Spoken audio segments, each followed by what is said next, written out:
ईश्वर है। एक नगर में एक नास्तिक व्यक्ति रहता था। उसकी धर्म पत्नी धार्मिक विचारों की महिला थी। वह प्रतिदिन पूजा पाठ किया करती थी। अपनी पत्नी के इस पूजा पाठ के कर्म को देखकर उसे बड़ा बुरा लगता था। वह बार बार अपनी पत्नी को समझाता कि ईश्वर नाम की कोई वस्तु नहीं है। यह सब ढोंगी ब्राह्मणों द्वारा फैलाया गया मायाजाल है। इतना सब कुछ कहने के पश्चात भी उसकी पत्नी अपने पूजा पाठ के कार्य को किसी न किसी समय कर ही लेती थी।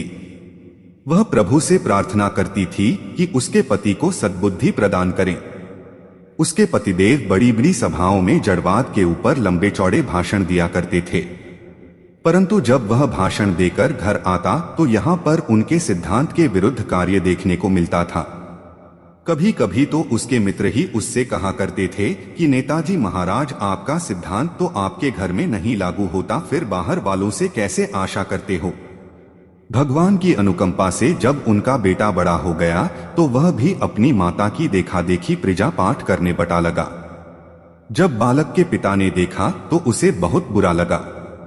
वह अपने बेटे को समझाते हुए कहने लगा, बेटा, तुम जिस ईश्वर की पूजा करते हो वह ईश्वर नाम की कोई वस्तु नहीं है। लड़के ने कहा, पिताजी, यदि ईश्वर नहीं है तो यह संसार किसने बनाया।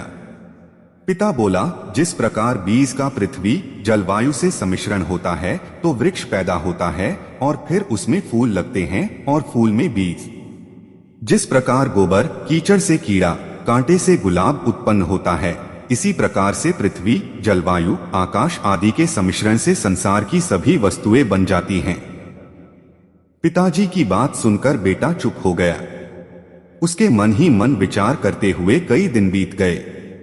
एक दिन वह द्वार पर बैठा हुआ इसी विचार में मग्न था कि भगवान की कृपा से कोई महात्मा उधर आ निकले। उस लड़के की निगाह उन महात्मा जी पर पड़ी।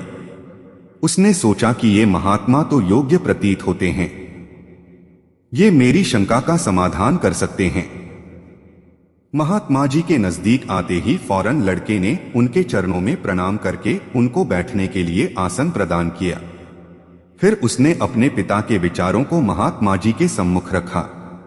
महात्मा जी लड़के के ऊपर अति प्रसन्न हुए भी और बोले, बच्चे, इसका एक सीधा सा उत्तर है कि जिस प्रकार चित्र बनाने की सभी सामग्री एकत्र करने पर बिना मनुष्य की हस्तक्रिया के चित्र नहीं बन सकता, उसी प्रकार संसार बनाने वाले ईश्वर के बिना संसार का निर्माण नहीं हो सकता। यह कहकर महात्मा जी अपने गंतव्य स्थान को चले। लड़के की समझ में बात बैठ गई। उसने दूसरे दिन एक मेज पर कागज, रंग, ब्रश आदि सामान रख दिया और उसके पास में एक सुंदर चित्र भी रख दिया।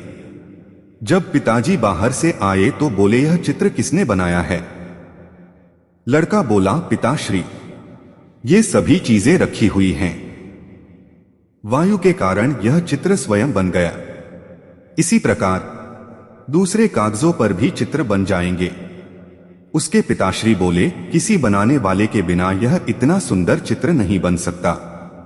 तब बेटा बोला, पिताश्री, जब चित्र ही किसी बनाने वाले के बिना नहीं बन सकता तो यह संसार भी बिना किसी बनाने वाले के स्वयं नहीं बन सकता। जो संसार का निर्माण करता है उसके अनुशासन में ही संसार के सभी कार्य व्यवस्थित रूप में चलते रहते हैं। अब पिताश्री की समझ में आ गया कि ईश्वर नाम की कोई वस्तु है। दोस्तों, कहानी अच्छी लगी तो लाइक करें, शेयर करें, कमेंट करें और चैनल को सब्सक्राइब करें। Thank you.